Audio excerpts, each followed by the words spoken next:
นะ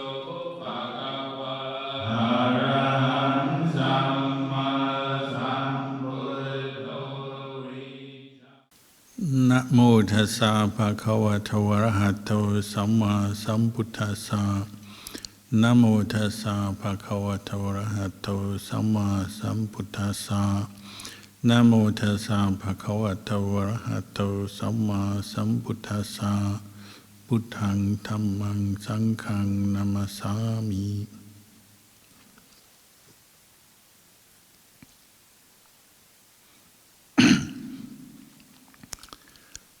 Blessings, good evening to you all.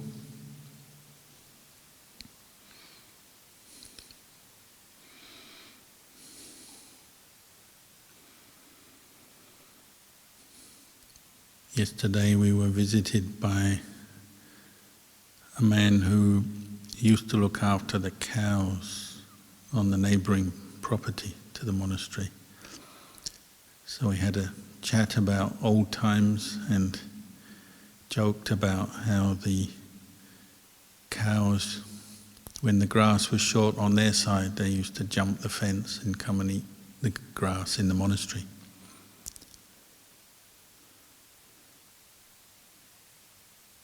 They'd always go back to their owner's side when they got lonely, but first they would eat up all the grass.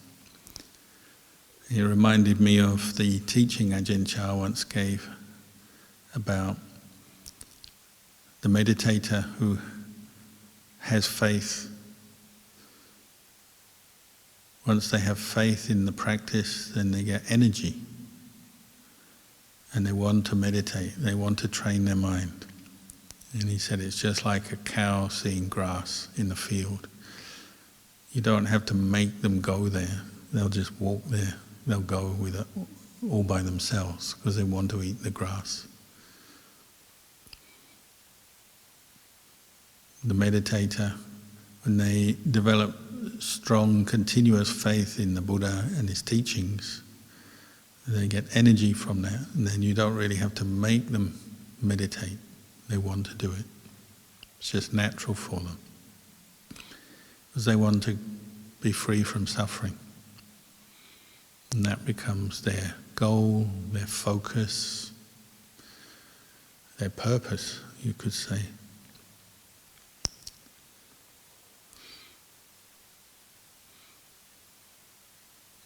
He said if there's grass there and the cow doesn't go down, it can't be a cow.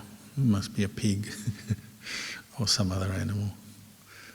If a meditator doesn't want to meditate, then they're not really a meditator, or not yet anyway.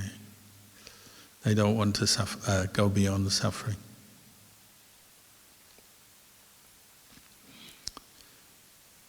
And it's a theme that runs through all the Buddha's teachings. The theme of effort and energy put into the practice. There's different words for it. The most commonly used one is virya. But we also have, like in the teaching on the Noble Eightfold Path, samma vayama, the 4 kinds of right effort. And there, it's just an explanation or a more detailed explanation of what virya is. Virya means persistent effort, perseverance. Samma vayama is 4 right efforts. So the effort to prevent unwholesome dhammas from arising, meaning unwholesome mental states, kilesa. Or the effort to abandon those that have arisen, and the effort to bring up wholesome mental states, and the effort to develop them further, maintain them, develop them. Or in the lists of dhammas that the Buddha would quote, like the 37 Bodhipakya dhammas, which anyone who's practicing the Buddhist path is developing. Virya, effort, energy turns up quite often. In one of the lists is the 4 sammapadanas. It's also in the Iddhipada, the 4 roads to success. There's Chanda, Virya, Citta, Vimamsa. So Chanda means the desire to practice, the wish to practice to go beyond suffering. Virya is effort. Citta is like focus or samadhi, one-pointedness, focus. Vimamsa is the wisdom faculty, the ability to investigate and reflect on what one's doing.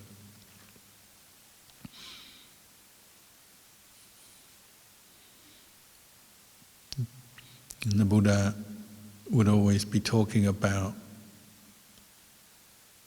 what links different qualities together, what is a cause and condition for each quality to arise. So where does virya, effort, come from? Well, it comes from, particularly from faith, saddha. Having heard the Dhamma, one is inspired to practice the Dhamma, so one gains effort and one gains this quality we call chanda, which precedes effort.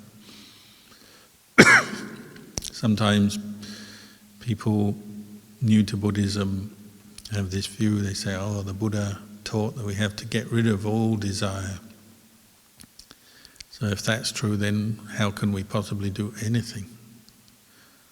Because you need some kind of desire or motivation, even just to get up in the morning or just walk down the street or whatever. So if we've got to get rid of all desire, then we'll kind of vegetate. But the Buddha actually divided desire into that which is wholesome and that which is unwholesome. And the unwholesome desire we call craving, tanha. Wholesome desire is called chanda or kusala chanda. And that leads directly on to virya, effort arising. You know, when we chant about the Noble Eightfold Path in the section on Samma Vayama, right effort, you know, we have these verses, we say Chandang Janeti Vayamati Viryang Arapati. It means cultivating this wholesome effort, being alert, being energetic, being focused, you could say. It is very much part of the Buddhist path, and these are qualities we have to develop. So the developing chanda, developing the wholesome desire. And the difference between chanda and tanha, or wholesome desire, and craving is that craving has no end. The Buddha compared it to an endless river. It's just on and on it goes. Because the nature of craving is your mind is never satisfied, never content when it's mixed up with craving or following craving. Even if you get what you like, what you want, the sense of contentment, satisfaction doesn't last, so then you're seeking again. So it's endless, like a bottomless pit or an endless river. Or like Luang Por Tui used to say when he came here, it's like the whole world is flooded by craving. He said, an endless river doesn't really convey the meaning well enough. Just consider if the whole world was flooded. That's craving. No space for anything else. It's like the mind that is flooded, full of craving. There's no end to it. There's no peace from it. There's no rest from it. And there's no end. Whereas chanda, wholesome desire, does have an end. It leads to an end. The ultimate end is the end of suffering, nibbana. But in the short term, you could say chanda leads to an end because chanda ends when you complete whatever it is that you set your mind to do. Whatever you have the desire to do that is wholesome will be, that wholesome desire is finished when you finish that task. So if you have the wholesome desire to bring up mindfulness. Well, at each moment that you establish mindfulness, then your wholesome desire is coming to completion. It's different from craving, which tends to just focus on getting something, wanting something, trying to get some experience, some object, some pleasure, something. And so it's always leading to dissatisfaction, because it's always leading to this desire for results. Chanda, wholesome desire, actually leads to contentment and leads to the arising of more wholesome states of mind and leads on to skillful action, good things. So probably number one area where we put effort into our practice, particularly with meditation, is to bring up mindfulness, sati. If you're asking, where should I direct my virya, my effort, in my practice? Well, number one, direct your effort to establishing or bringing up mindfulness. So that's why teachers will give you a meditation technique such as mindfulness of breathing, putting attention on the in and out breath to bring up this wholesome desire to do that task, to put your effort on the breath and establish mindfulness by tying your mind or to the breath or keeping the breath in mind. You're keeping your mind in one place and bringing up effort to keep it there and keep awareness of the breath. So naturally you're letting go of everything else as you're doing that. So what's left is a mind that is mindful with the breath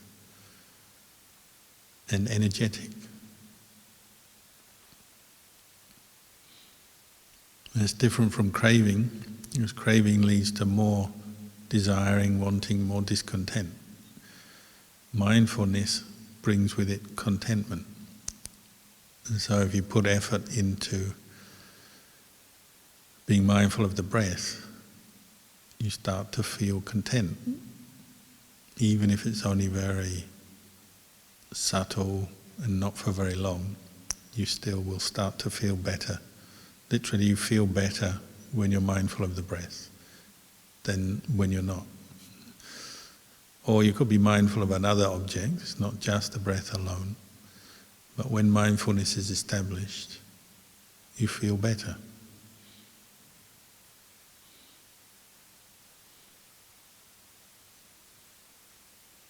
Of course, other things make us feel better. If you're feeling stressed, they'll usually say, "Oh, have a cup of tea, sit down, take the weight off your legs." There's all kinds of little things we do when we're feeling unhappy, stressed, or we've had a shock or something. But they don't last very long. Mindfulness tends to lead on to the arising of other good qualities of mind. So the feeling of peace, contentment will tend to last longer. And especially if you put effort into bringing up mindfulness. The more you do that, the better you feel.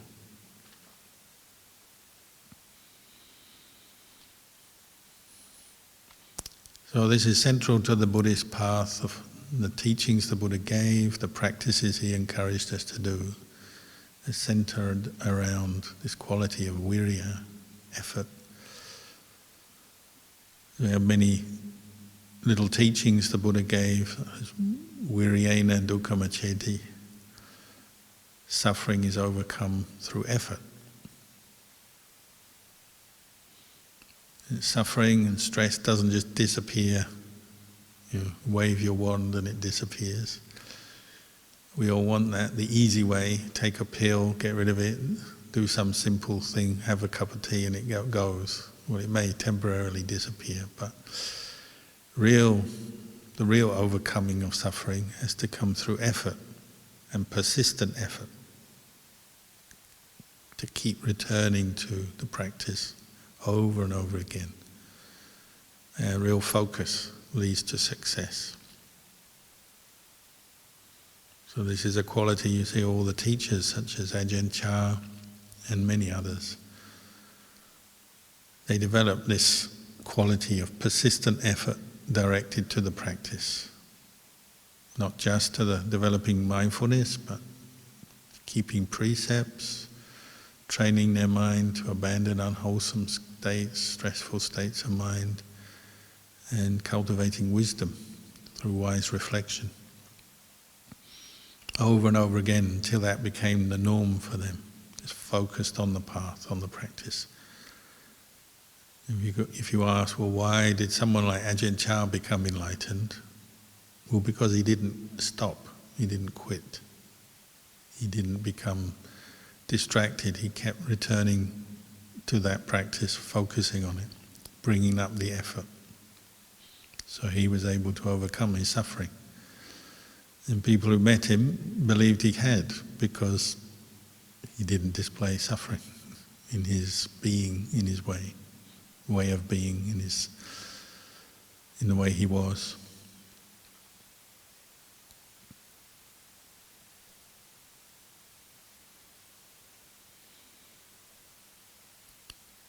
So it's a simple truth. You know, all of the Buddhist teachings require some effort, energy. Of course, there's many other supportive factors that we develop to help. So say like you practice dana, just practicing generosity, helping somebody requires effort. Keeping precepts, determining I'm going to keep the 5 precepts, or if you take ordination, 8 precepts, 10 precepts, or the Vinaya of a Buddhist monk, say, it requires effort to follow rules, guidelines, training rules, to keep to them, requires effort. It brings up effort quite naturally, because many times you'll be tempted to not follow the precepts. But to keep them requires effort. Sometimes, it's a real struggle when you want to say something unwholesome, but you know it. You've seen the intention, so you're restraining that unwholesome intention. It may require, as the Buddha said, to clench your teeth together, push your tongue to the top of the palate, to the top of the mouth, and just hold on to restrain your desire to shout out or say something that's not true or malicious or abusive, say.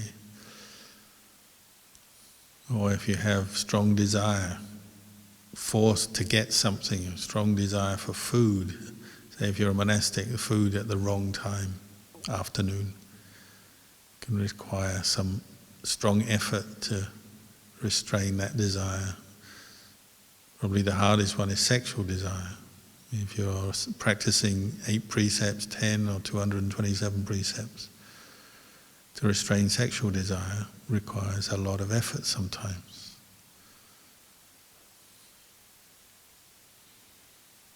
So keeping precepts brings up effort, requires effort. And of course training the mind in mindfulness and in investigation of the Dhamma requires effort. But it's not a fruitless task or purposeless task. Applying effort leads on to the arising of piti and sukha. Let's say you're practicing mindfulness when you're meditating, mindfulness of breathing. That putting of the mind onto the breath, or keeping the breath in mind. This we call vitakka vichara, brings up, you're paying attention to the breath and you're sustaining attention on the breath with effort. And naturally it brings up some joy, some rapture and contentment, happiness, because you're letting go of everything else. That effort brings its result, sometimes quite quickly. You immediately feel more calm when you put effort into watching the breath, observing the breath, because you're letting go of everything else. Of course, frustrations come up when you're meditating because you're not perfectly mindful, so you'll be distracted by a sound or a sensation in your body or a pain. You may react with frustration, or you may feel tired, and the tired feelings overcome you for a while, so you can't concentrate. But it's not that the effort to be mindful of the breath is leading to the frustration. It's simply the obstacle comes up and it's more powerful than your strength of mindfulness at that moment. So then you may react with frustration, self-aversion, feel fed up that your mind is so hard to train. Anyone who's meditated will have experienced that. Ajahn Chah, as many people quote, and they say, oh, Ajahn Chah even said it will bring you to tears. If you haven't cried a bit in your meditation, then you probably haven't tried that hard. Because if you're really trying to train your mind, it will bring you to tears sometimes. Because it is the most frustrating thing in the world. That's why there's so few enlightened beings in the world. Because this human mind takes a lot of effort to train. One thing that helps though is the cumulative effect of effort. You keep doing it and it brings results over and over again, and good qualities keep arising. Some of those qualities stick, and meditation will get easier, you learn lessons, and your wisdom and understanding will grow, become more experienced, and then it should get easier. Because you know. In the beginning we don't really know. So you're constantly getting lost as we meditate. We get lost in our sleepiness, our distraction, thinking about this and that. But as you know more, you'll have seen things before, seen the habits of body and mind, you understand that different aspects of the Dhamma better. And that helps you, saves you time and saves you some of that frustration. And when things really come together and the mind is calm, peaceful, bright, mindful, then you may even experience a state of samadhi where it seems effortless. Really, there's still effort there in the mind. There's still virya present, but the experience is such that it feels or seems like it's effortless or automatic. Most people, they say when they experience a bit of calm, samadhi, where they've let go of all the distractions, they always have this feeling, why didn't I do this before? It seems so obvious that this is a good thing for human beings to experience, the peaceful mind. Well, they did do it before, it's just things didn't gel, and there were too many distractions, obstacles, or the effort wasn't quite enough. We have to accept that. But when all the factors rise together, there's the paying attention, the effort, the mindfulness, the joy, the happiness, and then ultimately what we call the one-pointedness, ekaggata citta. There's this sense, it's very effortless, it's just natural, normal to be one-pointed. Some people even get deluded and think, now I'm enlightened. Because it is so effortless, it can trick you and you feel like your mind is completely gone beyond all stress and suffering. So one has to be a little bit careful and observant, just in case that happens. But effort leads to this effortless state of mind, where the continuous effort in bringing up mindfulness bears fruit, and we call that samadhi, or one-pointedness. We're just knowing the mind or knowing the object, the breath, over and over again. And body and mind feel very light. So it's like you've put down a heavy weight, the heavy weight of all your thoughts that you're normally grasping onto, the heavy weight of the body, the aches and pains, the tiredness, the illness, the this, the that of the body. Temporarily, you put it down. So body and mind feel very light, even like you're floating in air. Because weightlessness of the body. And this makes the mind very suitable, ready to contemplate and see things that normally it misses. And when we're thinking a lot and distracted, easily distracted, then we miss so much of life. We don't notice our own thoughts and emotions, we don't notice the way our body is, we don't notice other people and the world around us very well, because we're just caught into endless distraction. When the mind calms down, suddenly it's like lots of new things are revealed. It's actually just various aspects of the truth. Reality is revealed. It's nothing new. It's new because your mind is suddenly clearer, but it's just experience as it is. Stuff you've experienced before, you just didn't notice. Like we were just chanting, all conditioned things are impermanent, body and mind. Impermanent. Much of the time we don't notice that because we are caught up in the next mood, the next thought, the next issue or business of the mind. But seeing the mind itself and seeing thoughts arise, pass away, sensations arise, pass away, we miss that because we're not so mindful. But once the mind calms down, you see things. From the stillness, you notice movement, say. You notice the movement of the next thought or train of thought coming out of stillness. And you can contemplate it. Because your mind has some stillness, then you can contemplate arising and passing away of thoughts, feelings. And where does this craving, this endless craving that causes us so much stress and suffering come from? It comes from reacting to and grasping hold of feelings. So pleasant feelings we want, we like. Unpleasant feelings we react with aversion. We don't want them, we want to get rid of them. When the mind is more still, we can see feeling as just feeling. You have enough steadiness of mind, strength of mindfulness, clarity of wisdom maybe to just know feeling as feeling, even painful feeling. And just observe it. And maybe at first you just observe small moments of pain or itches or aches and pains in the body.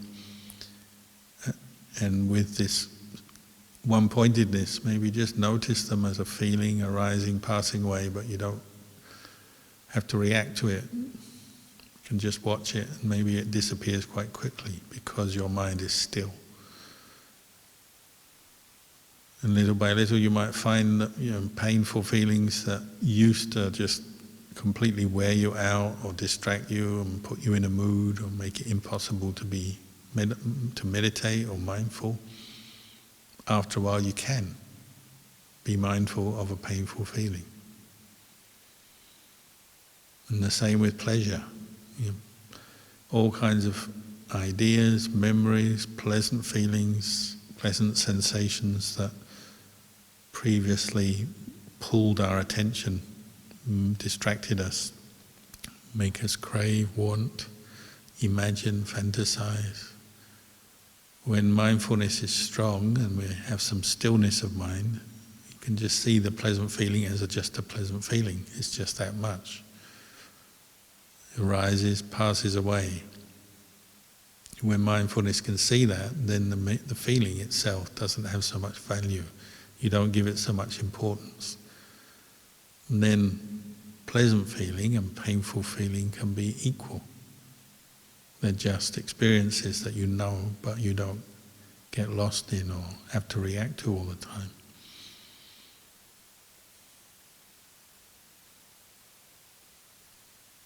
It gives a new, you might say, new perspective or new perception to the mind.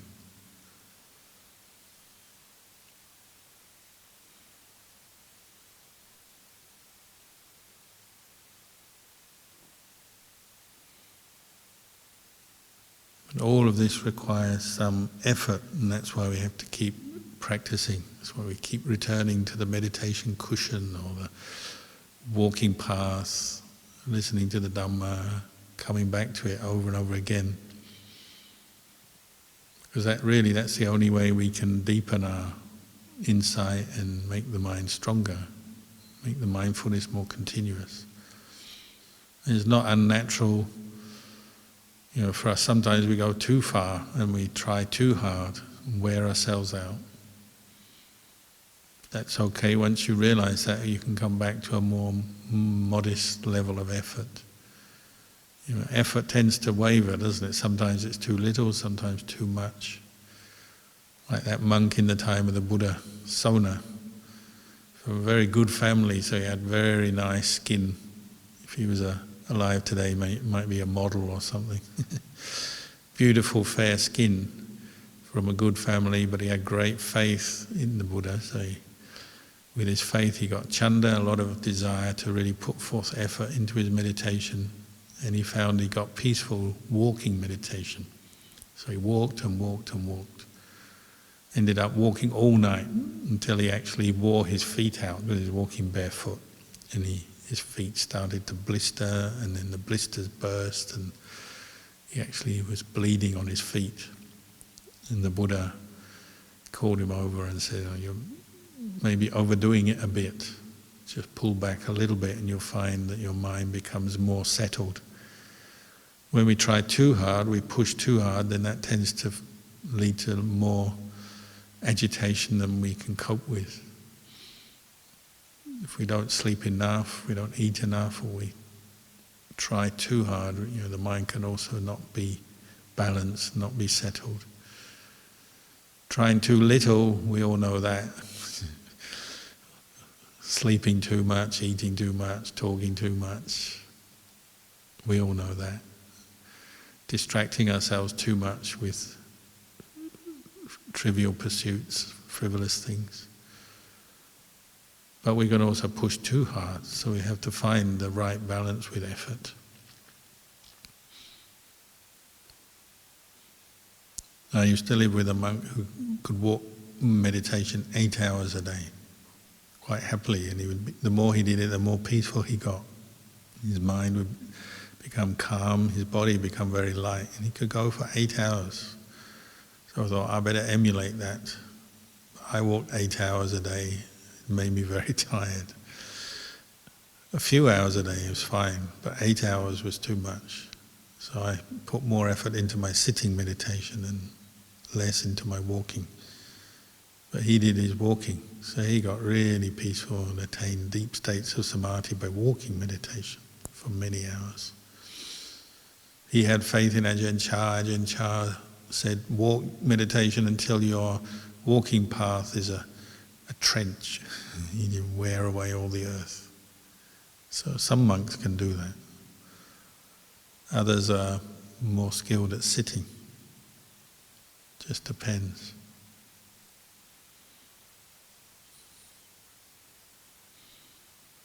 Ajahn Chah used to say if somebody was feeling depressed or angry or missing home, any of these kind of strong emotions would come up, he'd say, go and walk it off. He'd send them off to their walking path. He said, that's where you have to meditate to let go of these kind of strong emotions. You walk until the anger subsides. Walk until you're calm and you're no longer missing something. You're missing your girlfriend or missing the favourite food or whatever it is you're missing.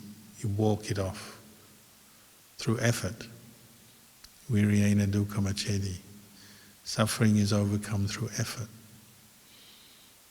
If you can't walk, then try sitting. So I encouraged us at least once a week to sit up all night. Sit meditation, sit it off. Even if you're sleepy, every monk I know, senior monk, has practiced until they know how to sit through their sleepiness and come out the other side. So you keep sitting, the sleepiness comes up, overwhelms you, but you keep on sitting, putting effort, summoning up the effort until the sleepiness fades and your mind brightens. then you can see sleepiness is just a hindrance that can be abandoned. Probably the hardest thing is sitting through pain in your legs, pain in your back. But even that can be done with effort. But it's just very challenging, so you have to accept it takes some practice.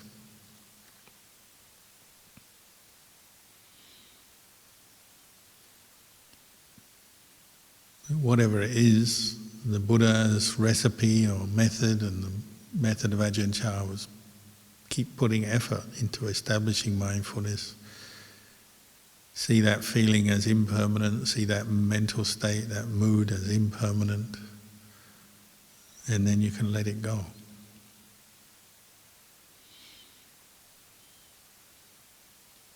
So maybe I'll leave you with these thoughts tonight.